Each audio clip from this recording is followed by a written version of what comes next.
Hello, everyone. Back to the 1950s we go this time. We are the Vinyl Community Guncles with another Tops and Bottoms episode where we talk about the best and worst of music from a particular year. And the year that was drawn most recently was 1959. So, yeah, there was a lot of, I think there was great music in 1959. I don't know how the others feel.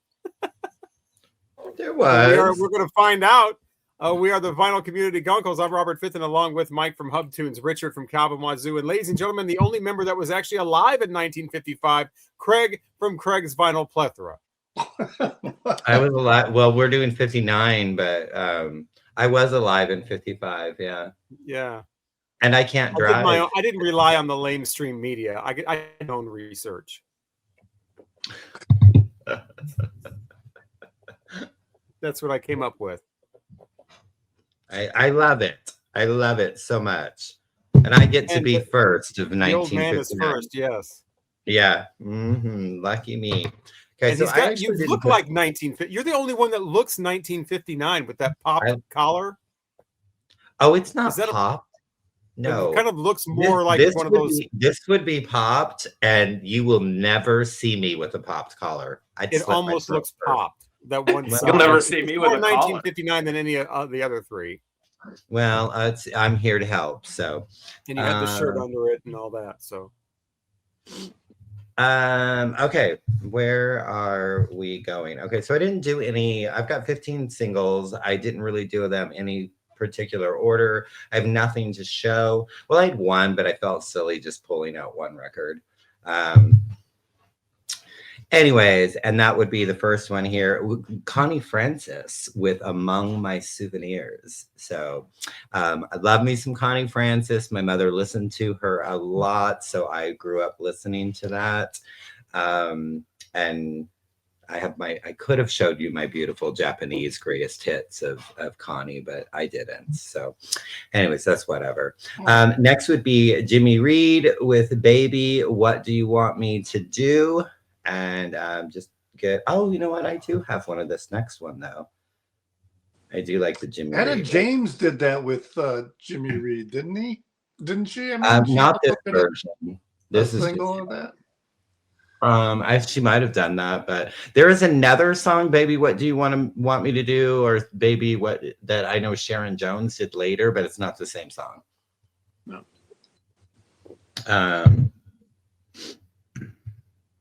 Anyway, so then we have the Shirelles that I actually have a greatest hits of that with, Dedicated to the One I Love, which I think, would be popular again with Mamas and the Papas, but Shirelles is really where it is. We've got Bobby Darin with Dream Lover. Dream Lover. Na, na, na, na, na, na. Sam Cooke with Everybody Loves to Cha Cha Cha. I love some Sam Cooke, and everybody. I like that song. Farron Young with Country Girl, and now I can't think of how it goes. I was listening to it earlier, but yeah, Farron. Oh, and this one I had it on a compilation. I'm the most racist person in country music. It's the racist. I know nothing. Girl, hope I know nothing of Farron Young. I just know that song. That's one of the only things I know about him is Charlie Pride said that he didn't come out and say this quote, but he told a story that insinuated that Farron Young was the most racist.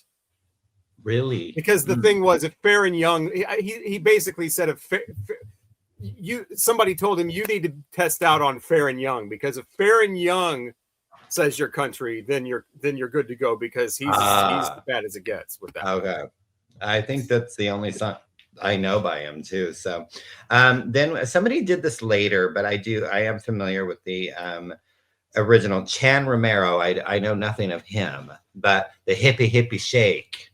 Can't slow down. I got the hippie hippie shake. Woo! So hippie hippie and shaking. Yeah, getting down, getting sprunky. Ricky Nelson with It's Late, because they are going to get in trouble because it is so late and they are still out. Mom and Dad are going to just be mad. They can't drive fast. Everly Brothers. Ricky Everly Brothers with Till I Kissed You. Everly Brothers, another one my mother listened to constantly. So I grew up on I have quite a bit of it. I might have the album with that song on it, but the original Barrett Strong with Money, That's What I Want. That's what I want. Oh my goodness, Cody Stevens with Pink Shoelaces. That gay running around with the pink shoelaces on. Oh girl, he the gay.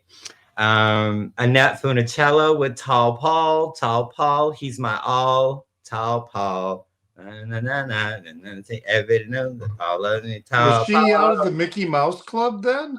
Yeah, well, I think so.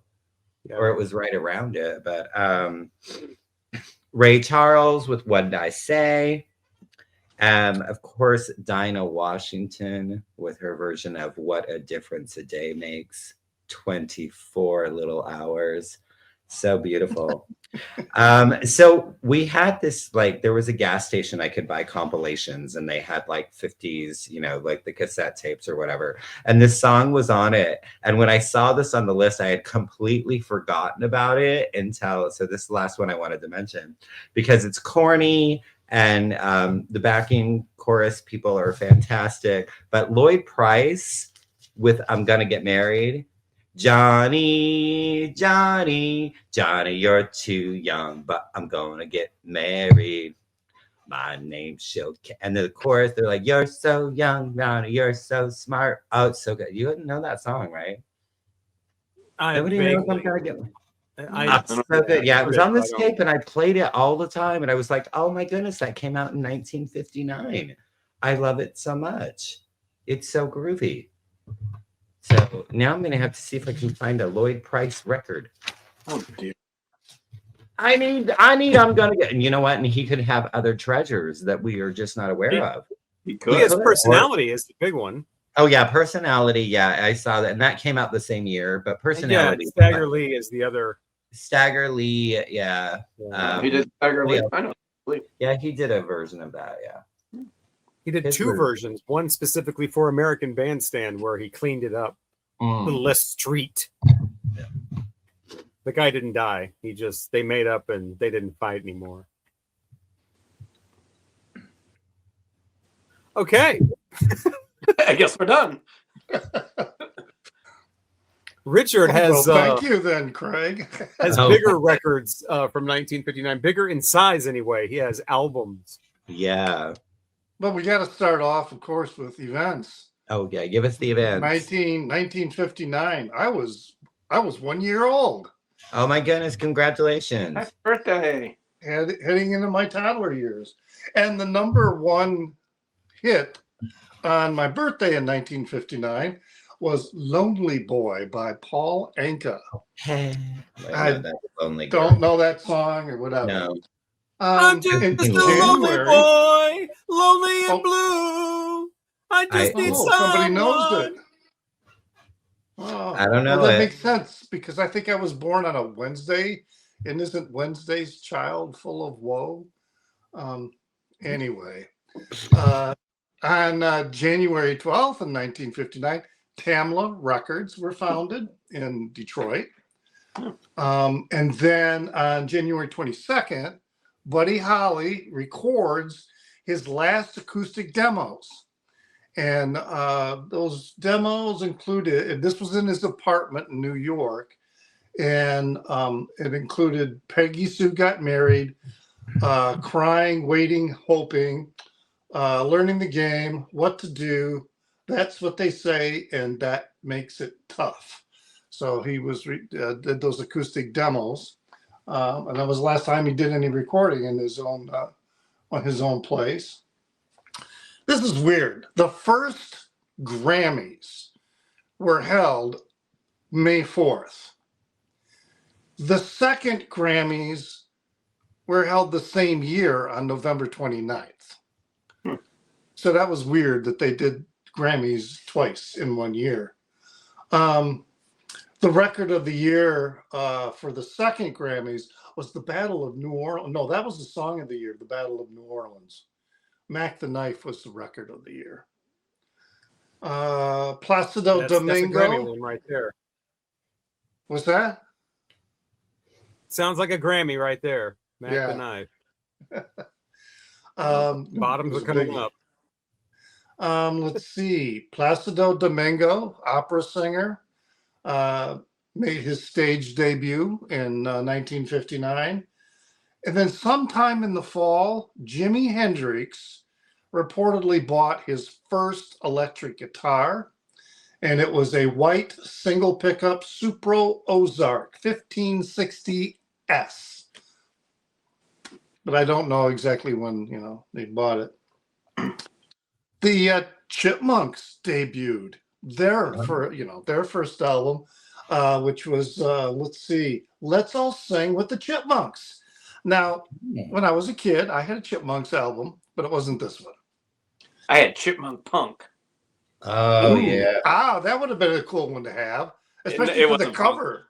It was the all cover new is cool. Yeah, It was that's all great. new. The hell's Yeah, it the was matter with great. you people? Loved it. And nowadays, a band might release an album. They're busy. If you're not King Gizzard, you're busy if you release an album once a year. But the Kingston Trio in 1959 released 4 albums. Wow. 2 of them were live albums. Now, for my picks, there was some weird stuff going on because as I was looking up, there were a number of albums that certain sites said were released in 1959, but they weren't. Like the Cannonball Adderley and John Coltrane Quintet in Chicago. That was recorded in 59, but wasn't released until 60. Which a lot of albums are recorded the year before, and then they get released in the following year. Giant Steps, I saw, was listed as coming out in 59, but that came out in 1960. Wow. Again, recorded in 59. And then Art Blakey and the Jazz Messengers, the album's known as Monin, but it was an eponymous title. That was released in 1958. Yeah. Both the mono and stereo ones. But there were a couple records that I'm including that were recorded in 1959, but were not released for like decades later. And that first one is this one here, Sonny Clark, My Conception. Was recorded in 1959, but it didn't get released until 1979. And this is just classic hard bop, really, really good lineup in here. You got Donald Byrd and Hank Mobley and Sonny Clark and Paul Chambers and Art Blakey. Just some really, really good session. And then another one that was most of it, 6 of the 7 songs were recorded in 1959. But wasn't released until 1988, and that's this Charlie Mingus album, The Shoes of the Fisherman's Wife, which the title song is The Shoes of the Fisherman's Wife, had some jive-ass slippers, were some jive-ass slippers. So yeah, there was a couple records that were kind of weird like that the sessions were recorded in 1959. And by the way, this is a really good album. As well. I mean, I do love Charlie Mingus. But there were a few that were like that. One that Mingus did that did get released in 1959 was his classic wonderful, wonderful album.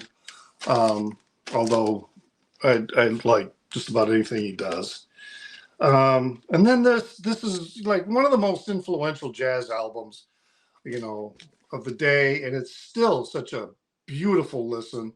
I pull it out a couple times a year. This is a great album to listen to, like in a dark room, and you've got yourself a glass of, whiskey neat, or maybe you drink tea, whatever. But a nice beverage to sip on while you're listening to it. Never heard it. And well, I mean, you got, if you don't like jazz, you're not going to like it. Just like with this particular case, that I know Robert doesn't like this album at all, and that's Dave Brubeck Take 5. And I just think this is a freaking brilliant album. Everybody talks about the or Time Out is the album, Take 5 is the big hit, but Blue Ronda a la Turk is a really, really good song on there. And very cool kind of abstract art, modern art type of cover art going with the record, which was a big deal, in the late 50s and the early 60s. A lot of artists did that. Count Basie, this is big band, but this is a really good recording. Was that a picture disc or a CD? No, this is a really messed up cover, but it is a early version. It's a Columbia 2i. Oh, okay. The Count Basie, this is the Breakfast, Dance, and Barbecue. So, number one, you got to like big band music, all right? And that's what, what Count Basie is. But this was a live recording at the, now the name is escaping me, of the hotel. The ballroom, the Grand Ballroom of the Americana Hotel in Miami. And they didn't go on stage until 2 a.m. And then they played through the night until 7 a.m. And they stopped because they had to catch a plane back to New York because they had a series of gigs at the Blue Note in New York. And they got let off for one time. They flew down to Miami to do this gig in the ballroom, and then flew up the next morning, to honor their contract. It's really good recording for 1959 live recording. And there's a remastered CD that came out in, I think, 2001. The record, I have an OG copy of the record, which you can pick up for $5 in a lot of places, on the Roulette label. But I think it was in 2001, they released the entire concert on CD. There's like 18 tracks or something like that. And this has, I think, 8 tracks on here. Yeah, 8 tracks. And they're kind of out of order. But a really good concert if you like big band music. Ray Charles, the genius of Ray Charles. Right. I got that weird bicolored Atlantic label on this one. I always like this is a really solid album. I mean, I rank it really high in my catalog. There's one song though on here. I think it's either Alexander's Ragtime Band or 2 Years of Torture.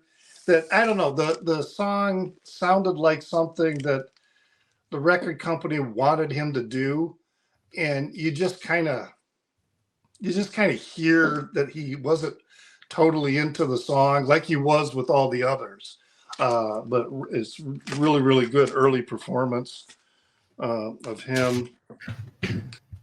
Then also this one was released in 1959, Howlin' Wolf, Moanin' in the Moonlight. Yeah. Oh, how? Yeah, so I think, was this maybe his second? Yeah. Might have been his second release. And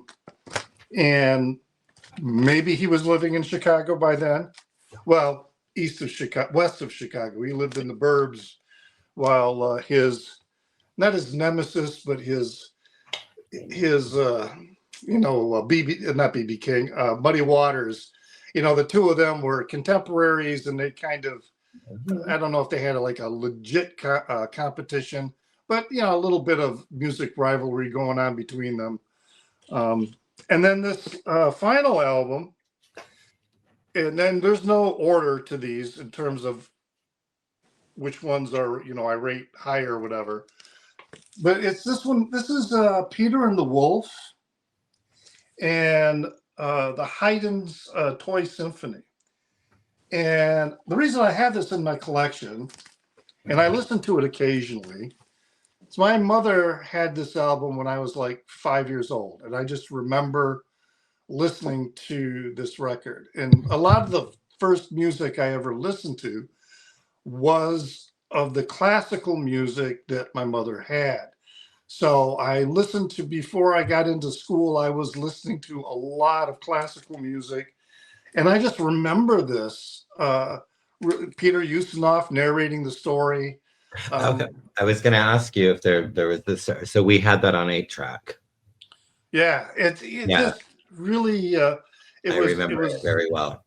Yeah, it's a really good album for kids, but it's still, to me, I guess it's more of a nostalgic listen.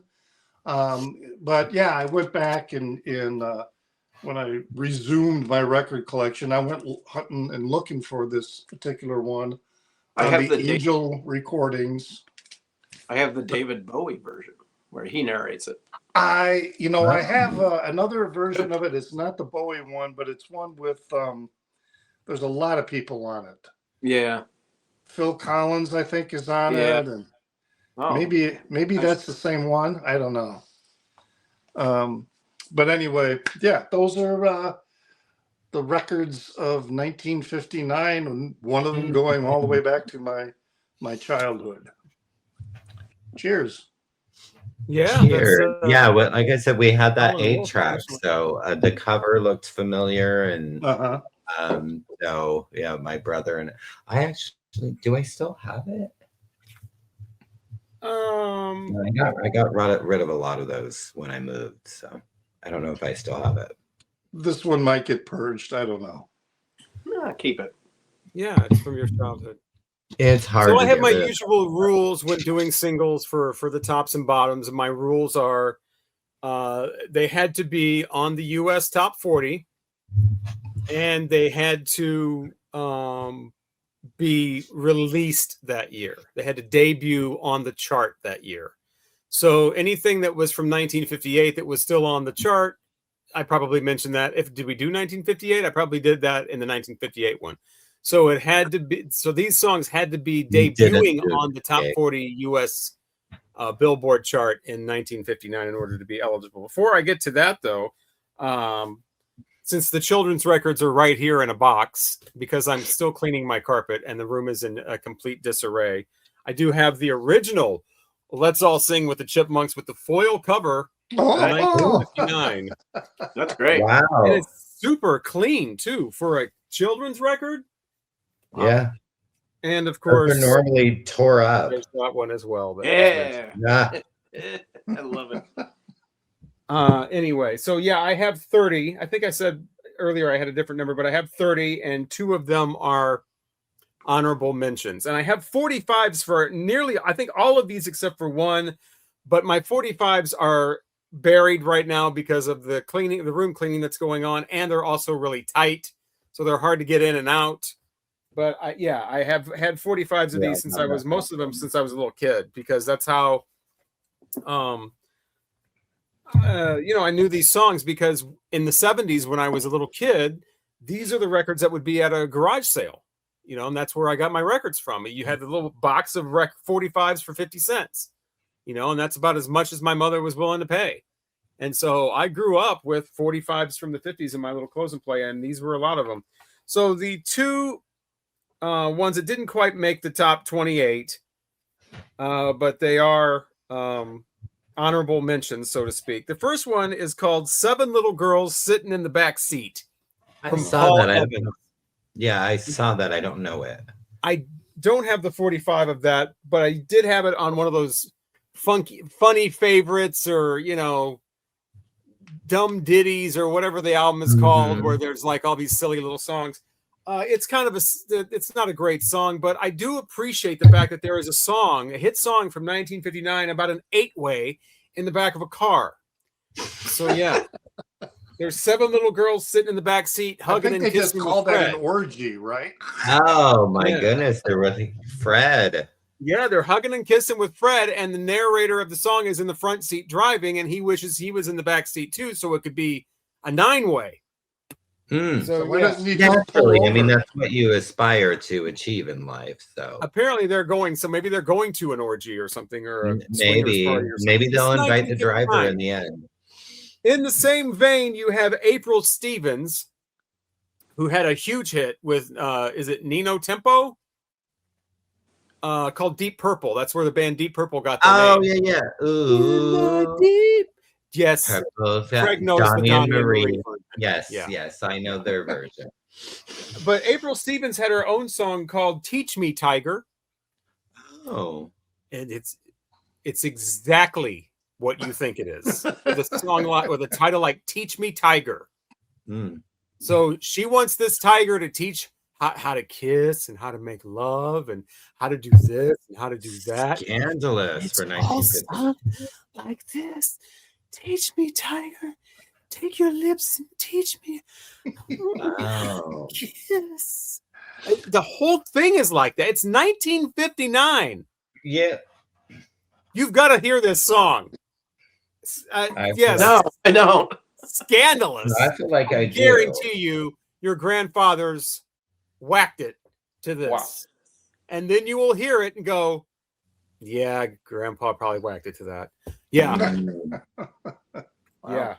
April Stevens, Teach Me Tiger. Those are the two runners up.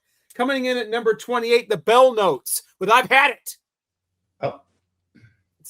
It's not a big hit, but I had and have the 45 of I've Had It. I love that. That's number one title of the year. I've had it. The Bell Notes. That's for every year. That's the best title ever. Well, single album, not album. Best album title ever is Kingdom Come in Your Face, but the best 45 title is I've Had It. Coming in at number 27, the Drifters with There Goes My Baby, covered later by Donna Summer. Oh yeah. At number where we at number 20 something, Phil Phillips and Sea of Love. Come with me. My love. Redone later by the Honey Drippers with Robert Plant. Terrible. What's that? I Terrible. like that version. It was different. It wasn't Led Zeppelin, but it was all right. Damn. It wasn't pleasant. So we have Shout Part 1 from the Isley Brothers. A lot of people like this song a lot more than I do. I think it's pretty cool. A lot of people, oh my God, I love it. Let's get the toga out and Animal House. I don't put it with Animal House because I heard it long before I saw Animal House. So I probably heard it actually before Animal House was even made.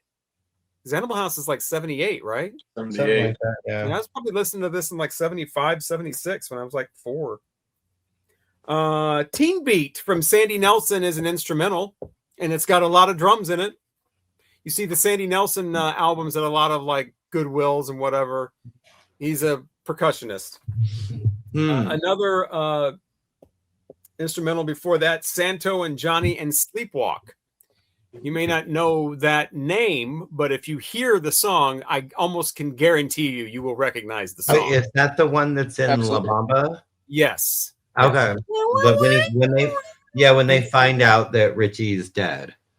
Probably, Right? yeah, probably. I don't know when the scene is, but I know that. Yeah, I'm song's pretty sure. Like the brother is like going in the field, and yeah, I'm pretty sure. Yeah.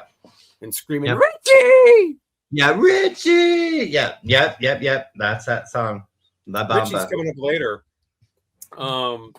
Number 22, the aforementioned Lloyd Price with Personality. Not exactly a rock and roller, but a fun song. I think there was a Kodak commercial in the 80s that used it. Yeah. And so that might be somehow some people know it. But you've got personality, charm, or personality, smile. That one. I know. I remember that song from something.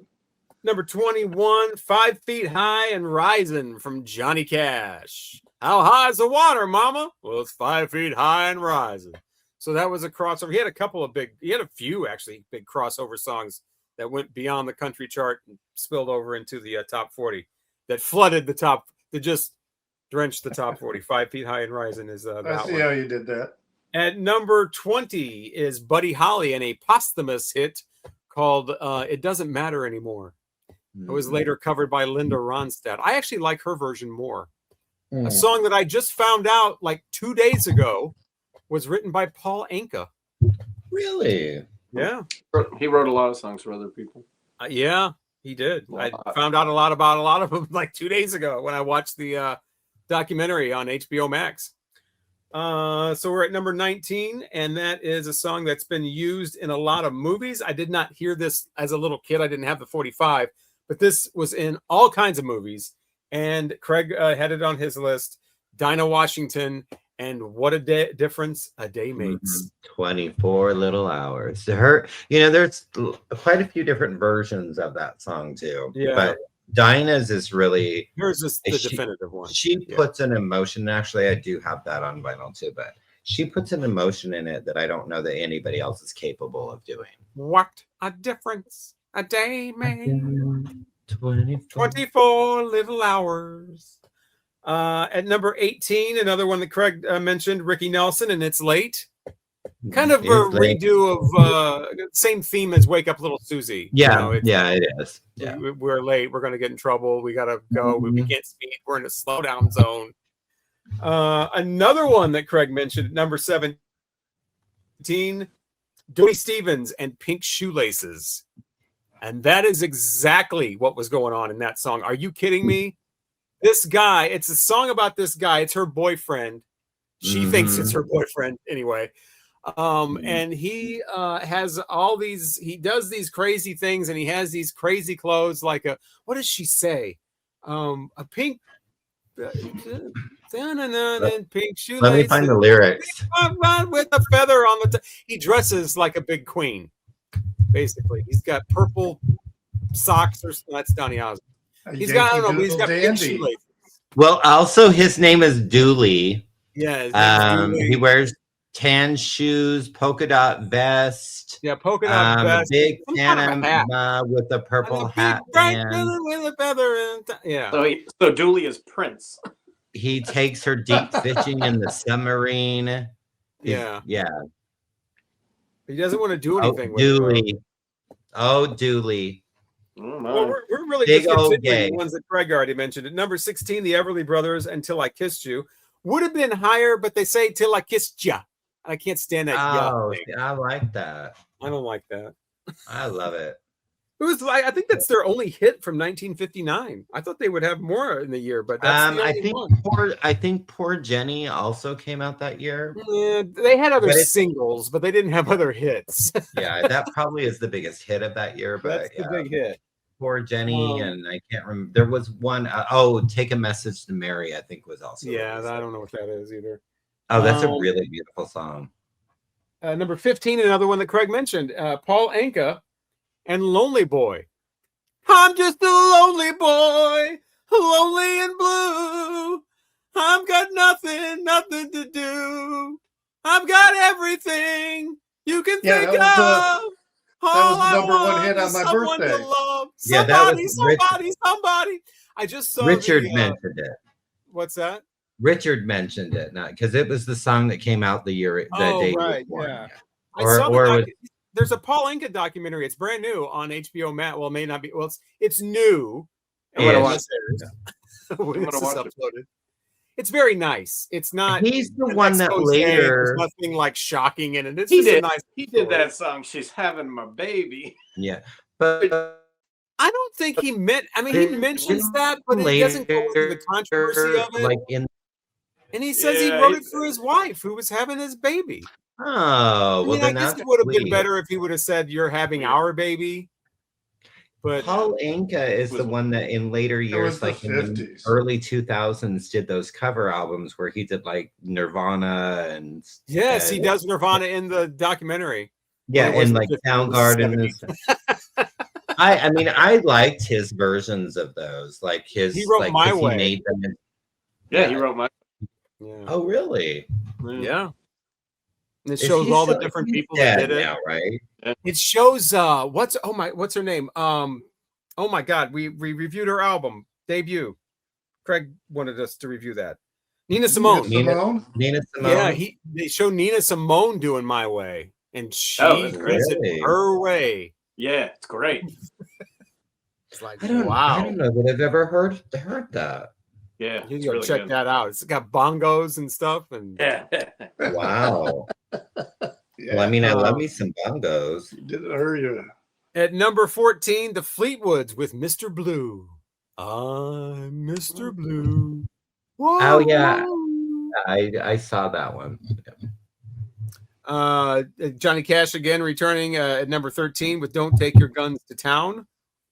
It's a nice story song, sad song. At number 12, a song I don't know why I love the melody of this song. I think it's beautiful. The Platters and Smoke Gets in Your Eyes. Oh yeah, Smoke. Oh yeah, yeah. Beautiful. And Katie Lang does a beautiful version of that. For God's sakes. Don't God sakes my Katie Lang. For number 11, Paul Anka again with, I say I heard most of these songs. I think I've heard all these songs actually, except for the Teach Me Tiger, when I was a little kid, and What a Difference a Day Makes, when I was like 4 or 5 years old. But this one I probably heard more like when I was like 2 or 3. This is one of the first songs I ever heard. Put Your Head on My Shoulder. Put Paul your Anka. head on my Yeah. So I had to put that on there because that's like literally like it was on the Dick Clark record. And that was like the first thing I ever heard. Number 10, Elvis Presley, A Big Hunk of Love. Really hard rocking song for 1959. Yeah. Belts it. Ray Charles at number 9 with What'd I Say? Awesome organ on that riff. Great. Covered later by Elvis Presley for the Viva Las Vegas movie. We talked about his biopic, and here he is at number 8, Richie Valens with La Bamba. I know what Soy Capitan means because of that song. What does Soy Capitan mean? I am captain. Oh, look at that. Elvis Presley returns at number 7 with One Night. One Night with You, originally recorded as One Night of Sin. And you can get that version as a bonus track on some of his CD releases. And that song, the lyrics were way too risque, so they had to re-record it and change all the lyrics to One Night with You. One Night of Sin is what I'm now paying for, instead of One Night with You is what I'm now praying for. And he's paying for this night of sin, I think, because the girl got pregnant, or maybe he caught an STD. It's not really something. He's paying for this one night of sin somehow. Probably an STD. Yeah, but that's pretty bold for 1959. It was not released. STD, I love it. I actually like this Ricky Nelson song much more than It's Late at number 6. There'll never be anyone else but you, baby. I don't think I know that one. Couldn't be, there wouldn't be never else but you. Eddie Cochran at number 5 with Something Else. What a guitar! And if you like rock and roll or hard rock, check that out. I mean, a lot of these songs are going to be for people who are into Led Zeppelin and Nazareth and Deep Purple and whatever. But I think that's on my Eddie Cochran comp that I have. It would have to be. If you've got a compilation, it's definitely on there. Elvis Presley at number 4 with Now and Then There's a Fool Such as I. Now and then there's a fool such as I for you. Yeah, I don't know that one. You taught me how to love, and now you say that we are through. It's the one with that really cool guitar going in the background, that really high, just twangy guitar going. I don't know. Bobby Darin's at number 3 with Dream Lover. Dream Lover. Na, na, na, na, na. I mean, these top 5 especially are just absolute home runs. Dream Lover is awesome. Number 2, though, this is the one you crank up. A loud ass song. Frankie Ford with Sea Cruise, especially with that huge ship horn in it that just blasts. The 45 of this is so loud and so distorted. It's just it's like Little Richard type kind of thing. Which Little Richard's not on here. I guess he didn't have anything in 59. That's weird. I think that's after he Let threw me his. take you on a sea cruise. Is that That's what the it one. is? Ooh-wee, Okay. ooh-wee, baby, ooh-wee, ooh-wee, baby. Don't you let me take you on a sea cruise. Oh, I know that Richard's one on song. here. Yeah. Oh, okay. You know that? When you said "ooh wee baby," yeah, that's Yeah. Feel like jumping, baby. Won't you join me, please? Dun, dun, dun, dun. What a song. I love that. And it's almost as good as number one, which again is very lively. You crank it up, it's very loud. It's not even 2 minutes long. It's like a minute and 41 seconds. Fats Domino with Whole Lot of Lovin'. Oh. The piano in that is awesome. I love the piano. They got to be doing it on purpose because they keep doing it. But it's like do do do do do do do do do do do do do, and they just keep repeating that. And the last little do is like it's like they strike the key wrong. It's like doom, but it keeps happening. So they're doing it on purpose. I love it. And it's another one that's super fast, super upbeat. Best song of 1959 is Whole Lot of Lovin' from Fats Domino. I got a whole lot of loving for you. I love that song. For you. I got a whole And lot it's of on lovin'. here. It's on My Beautiful Fats Domino. This is good. This has got everything you need of Fats Domino on it. I've got a couple of CDs. I've got albums, but I've got one CD that just has everything, and it's in a great order. Anyway, Yes, those are my top 30 is... of 1959. Teach me, Tiger. Teach me how to kiss. Teach me, Tiger. Okay, well, 1959. Like Richard said, I'm going by the list I went to, and it said all 5 of these records came out in 1959. So I'm going with that. Richard said some of them were recorded in 59. Who knows? But if these all did come out in 1959, they're all 5 are considered probably some of the greatest jazz records ever recorded. I'm not a big 50s jazz person. I'm more mid to late 60s to mid 70s, and then contemporary stuff. But I do have all these records because they're classic records. So I put these in order. I usually don't put shit in order, but I put these 5 in order. Richard mentioned this. Dave Brubeck, Jazz for White People. It's fine. I don't know. I never listened to it. Me neither. I never listened to it. I really don't like it all that much, to be honest. This is another That's a great album. I love that album. Yeah, I mean, I get it. I understand why it's got its legendary status. This, I don't know. I also don't like this is all right. This is all right. But John Coltrane's Giant Steps. This is the RSG. That's my favorite Coltrane. Oh man, I love that album. I like it definitely better than some of his other early stuff. Blue Train or Giant Steps. Those are the 2 that I really, really love. Yeah, it's okay. This is the deluxe anniversary. It's pretty good. It sounds great. It sounds really good. Another record, I just don't really listen to all that much, but it's considered probably one of the greatest jazz albums of all time. And I have the really nice version of it, and I probably have played it twice. And that's Kind of Blue, Miles Davis, one of my favorite jazz artists. It is probably, of Miles Davis records, hey, Robert has one. Mm-hmm. Of Miles Davis stuff, is probably one of my least. I get it. I'm more into the later Miles, the funkier, weirder shit with the second great quartet and the quintet, and the electric stuff I like much better. But Miles Davis, Kind of Blue. Richard said this didn't come out in 59, but it's on my list that I looked at, and it's Art Blakey and the Jazz Messengers, Moanin'. I love this record. It's a great record. I would listen to this over anything I've shown already. This is a killer. It is a great record. He's terrific. He's probably one of my favorite jazz artists. If I'm going to listen to early jazz, he's probably who I'm going to go with. Let's see. Oh yeah. Oh, I'm done already. This is easy. This is an easy week. And definitely my favorite jazz record from this year, and that's Charles Mingus. Fantastic. This is another record store day release. That And, almost looks yeah, like the first one you he's so showed. fucking good. He's just unbelievable. His compositions. This has "Goodbye Pork Pie Hat" on it, and "Bitter Get in Your Soul." Just a terrific record. Jelly Roll, really, really good. Definitely my favorite of this year by far. I listen to this more than any of the others if I'm going to listen to early jazz, and that's it. That's all I got.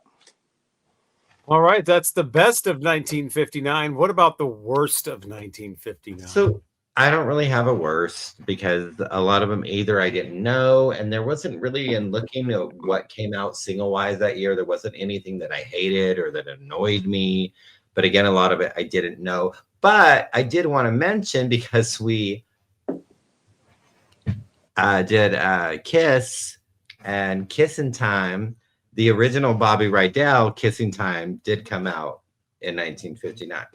Really? So I don't know if that's the worst. I feel like his is probably better than Kiss's. His is certainly more appropriate. It's more appropriate because it's 1959. Right, yeah. It's still not the best song in the world, but his made a little more sense than theirs. Right, yeah. And that was so it's not really a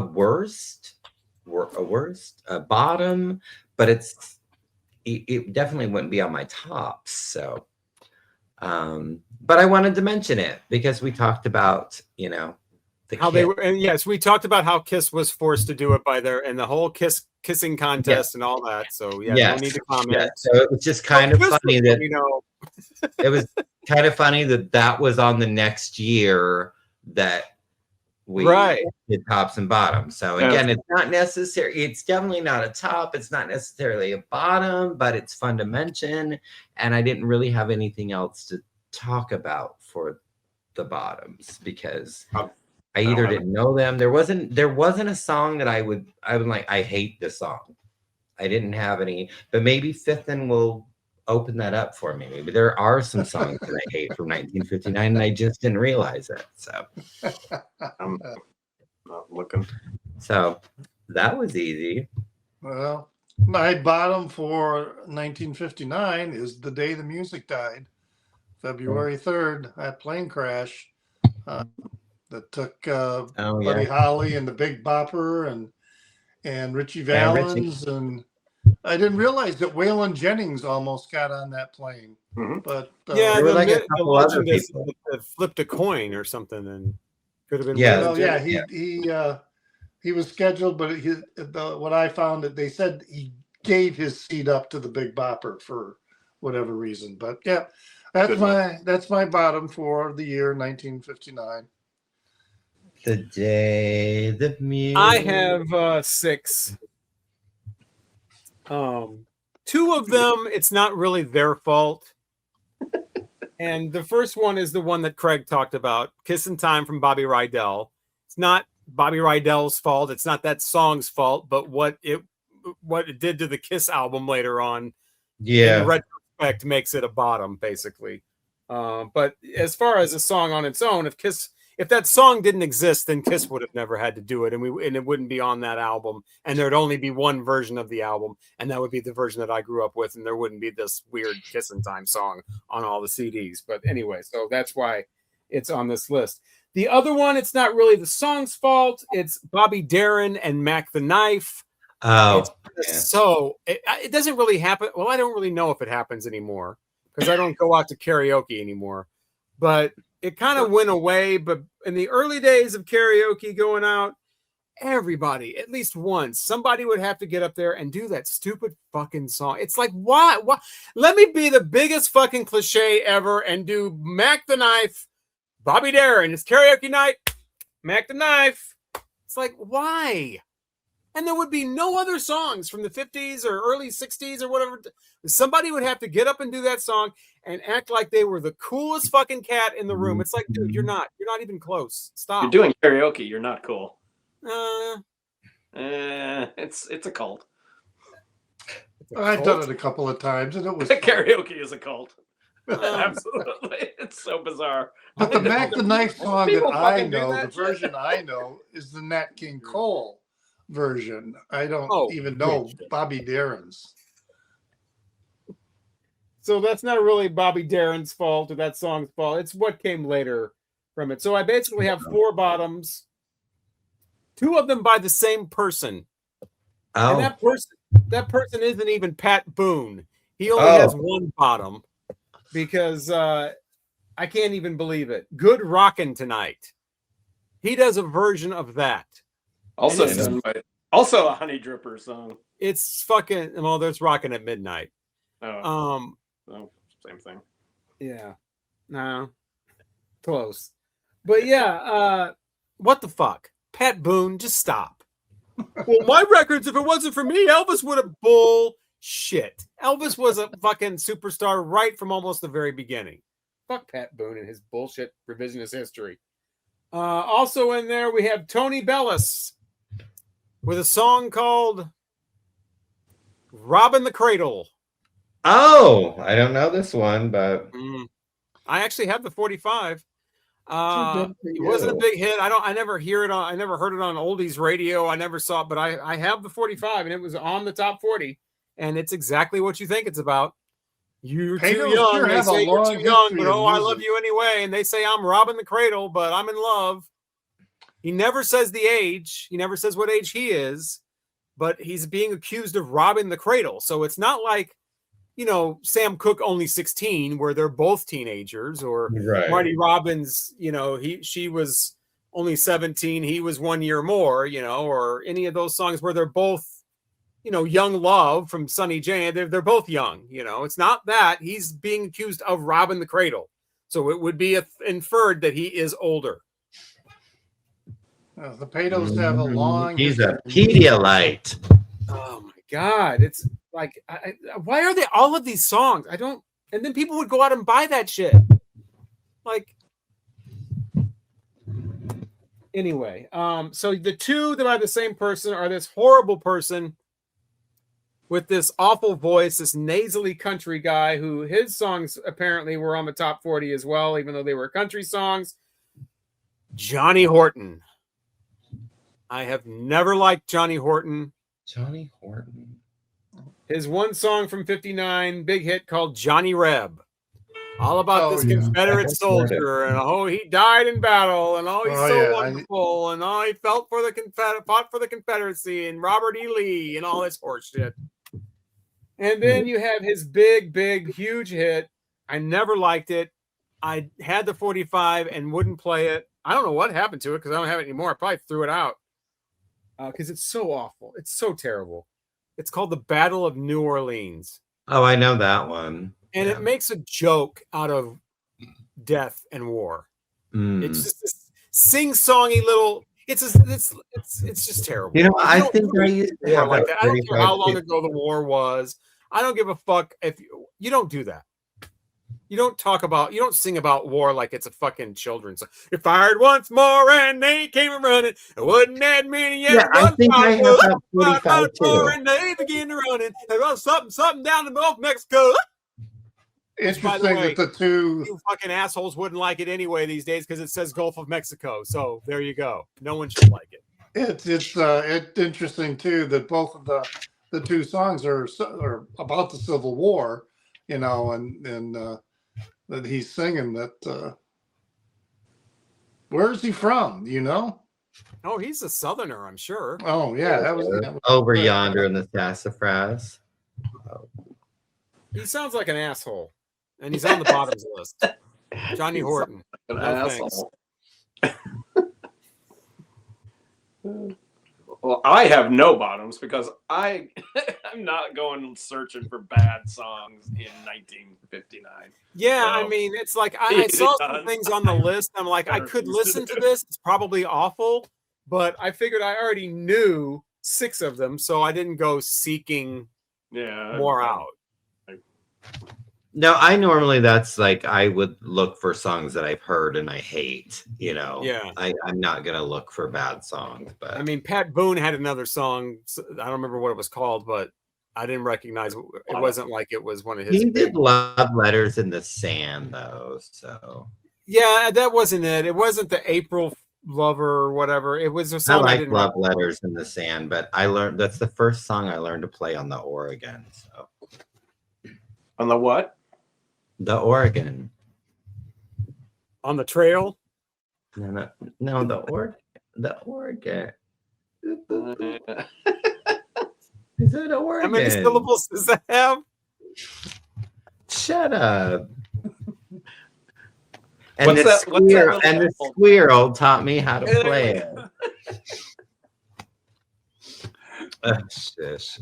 I got to tell you guys what the next year is. Oh, Yeah. All right. You ready for this? we gotta be almost done with the No. years. Because it's not going to top 1959 and Fats Domino. I mean, I don't know. I'll find out when I look up singles for that year. 1962. Oh, wow. Oh, that's not a bad year. Be another easy one. I mean, might I do don't chat. know, but 1962. Next time on our tops and bottoms, you definitely want to tune in for that. Oh yeah. Be better than 2009, that's for sure. Oh yeah. we still have a few 2000 ones that we have to do too. We still have a few albums to review coming up as well, so stick around for that. More tops and bottoms. Maybe we'll get around to playing that game again that we sometimes. I don't think we should ever play that game ever It's not again. happening. Like, I think it's a bad choice in life. Maybe we'll review. We'll pull up the As It Should Be channel and look at some of the titles of their let's videos. steal and all get some that. more Yeah, let's ideas. steal their shit. You know, what do they do? Like a Bee Gees best singles or whatever? They've done favorite Oh, God. producers, which I think I've had that idea before. I think don't that would know be that I interesting. would be able to come up with. And that's I what guess stopped maybe- it from happening right there. You said that. I don't Like, think that no, I maybe would I'll just do my own producers. video for that. I They don't want to had- listen to BG albums for 3 days in a row. Just Actually, so- it was ELO. Anybody. Yeah, I mean, any was artist. ELO, We've already it was done that. ELO. We decided not to do that anymore because it's too many records to listen to. It's too much to do that. But they did another one. I can't remember what it was, and I'm like, that's a pretty good idea. Oh, albums where they're all great all the way through. There's not a bad song on it. Doesn't have to be your favorite albums, because some of my favorite albums still have one song, like Steve Miller Band, "Fly Like an Eagle." One song. Gotta and it's a skip over. cover, right? Yeah, it's "You Send Me." Yeah. Not great. See, I remember Beatles. shit. I didn't know. I was trying to. It's interesting because I was looking at Beatles albums. They really don't have any albums that they're just every single Everything's song on good, it is yeah. great. Yeah. There's always at least one Why they're song good. that's like even the US ones that are shorter, like Meet the Beatles. It has "Till There Was You" on it. Till there was you. I don't know. Does Revolver have a bad song? No. Maybe Revolver is good all the way through. Maybe every single song on Revolver is great. Every single time. Maybe Um, Yellow Submarine, but Rubber Soul has "Run for Your Life." no, that's cringy. Yeah, that's not. But I Still. loved that song when I was a kid. I never liked it. Oh, I loved it. Hard Day's Night, does that have a skippable? Anyway, that would be something, albums that are just awesome all the way through, not a bad song. No, Revolver's perfect. It's their best album. Good day, sunshine. I concur. Mm-hmm. Yeah. I mean, I don't really. It's not the worst song in the world. I don't like Eleanor Rigby's not my favorite, but You know which I would- song I I used would- to kind of like, and I really I would- don't. I mean, I don't dislike it, but I definitely don't like it as much as I used to. yeah, I wouldn't Tax- call it the a very bad first song Tax though. Man. Oh, Tax Find Man. it a little. I love that. I love that bass riff. It's freaking Yeah, the great. bass. I don't like the guitar step. Yeah, I It's haven't listened just to kind of this like. in a while. I used to like it more. Hmm. Anyway, we'll come up with some. I mean, I'm sorry. The As It Should Be channel will come up with something. Yeah, they'll come up with something for us. Or hey, why don't we ask our audience? Oh, that's. Is there something they want to see? What would they come up with? Come on now. Yeah. They'll Probably like your like, favorite I don't jazz know. albums or something. The what? Your Well, it favorite doesn't mean you aria. have to do it. from your favorite operas. Let's do our favorite Ariana Grande singles. Just singles. Let's do the ranking of the Billie Eyelash 7 inches. Somebody put that name in my comments on one of my the Black Friday Record Store Day video. And they said something like the 7-inch you're talking about is Billie Eyelash. That's great. And actually, it was a 10-inch, not a 7-inch. But yes, well, and we're done. yes. I bet you say that to all the boys.